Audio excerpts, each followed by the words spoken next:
Corona virus కంటే కూడా చాలా ప్రమాదకరమైన వైరస్ నేడు జరుగుతున్న ప్రవక్త గారి విధానానికి వ్యతిరేకమైన వివాహాలు సోదరులారా. నేడు ఏవైతే మన వివాహాలు జరుగుతున్నాయో ప్రవక్త గారి పద్ధతికి వ్యతిరేకంగా హంగు ఆర్భాటాలతో, దుబారా ఖర్చులతో, కట్న కానుకలతో, అమ్మాయి వారి తరపున తిండి భోజనాలతో ఈ వివాహాల వైరస్ కరోనా వైరస్ కంటే కూడా చాలా ఘోరమైనది, కరోనా వైరస్ కంటే కూడా చాలా ప్రమాదకరమైనది.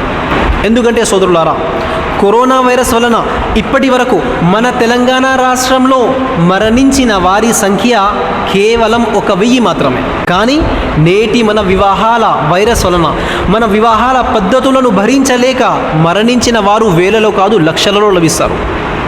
కరోనా వైరస్ వలన ఆత్మహత్య చేసుకున్న వారి సంఖ్య మీకు 200 కూడా లభించదు.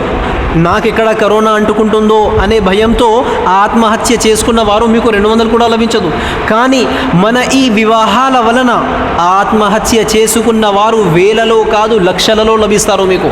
ఆ తండ్రి ఎవరైతే కూతుళ్ళ వివాహాలు చేయలేక ఆత్మహత్య చేసుకున్నాడో, ఆ కూతురు ఎవరైతే తన తండ్రికి అంత స్తోమత లేదు, తన తండ్రి అంతలా పెద్ద పెద్ద వివాహాలు చేయలేడు అనే ఈ భయంతో ఆత్మహత్య చేసుకున్న స్త్రీలు మీకు ఎంతమంది లభిస్తారు? కరోనా వైరస్ వలన ఆర్థిక పరంగా అంటే ఆస్తులను అమ్ముకోవడము, వ్యవసాయ భూములను అమ్ముకోవడము మీకు ఒక 200 మంది కూడా లభించరు. కరోనా వైరస్ ట్రీట్మెంట్ చేసుకోవడం కోసము ఆస్తులను అమ్ముకోవడం జరిగింది, వ్యవసాయ భూములను అమ్ముకోవడం జరిగింది. ఈ విధంగా ఒక 150 మంది కూడా మీకు లభించరు. కానీ నేడు 10 మందిలో ప్రతి 5 మంది మీకు లభిస్తారు. ఏమని చెప్తారు మీకు? మా చెల్లి వివాహం కోసము ఒక ప్లాట్ అమ్మడం జరిగింది, ఫలానా చోట మాకు ఒక ప్లాట్ ఉండే, చెల్లి వివాహం కోసం అమ్మడం జరిగింది. 4 ఎకరాల వ్యవసాయ భూములు కూడా ఉండేవి, చెల్లి వివాహం కోసం అమ్మడం జరిగింది. ఇంటి ముంగట ఒక పెద్ద ఇనోవా బండి కూడా ఉండే, కానీ కూతురి వివాహం కోసం అమ్మడం జరిగింది. అంటే సోదరులారా, మీరు ఏం చూస్తున్నారు?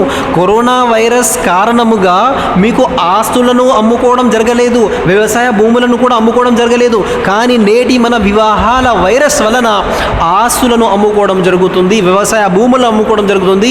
ఎంతవరకు అంటే మీ భార్యల నగలను సైతం అమ్మి కూతుళ్ళ వివాహాలు చేసే గతి రాలేదా ఈరోజు?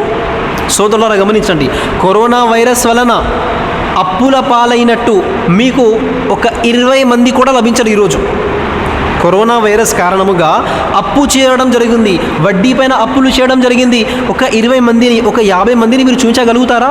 కానీ నేడు వివాహాలు చేయడం కోసం హంగు ఆర్భాటాలతో, దుబారా ఖర్చులతో, కట్న కానుకలతో, అమ్మాయి వారి తరపున విందు భోజనాలతో వివాహాలు చేయడం కోసము అప్పులు తీసుకువచ్చిన వారు మీకు ప్రతి 10 మందిలో 7 మంది లభిస్తారు.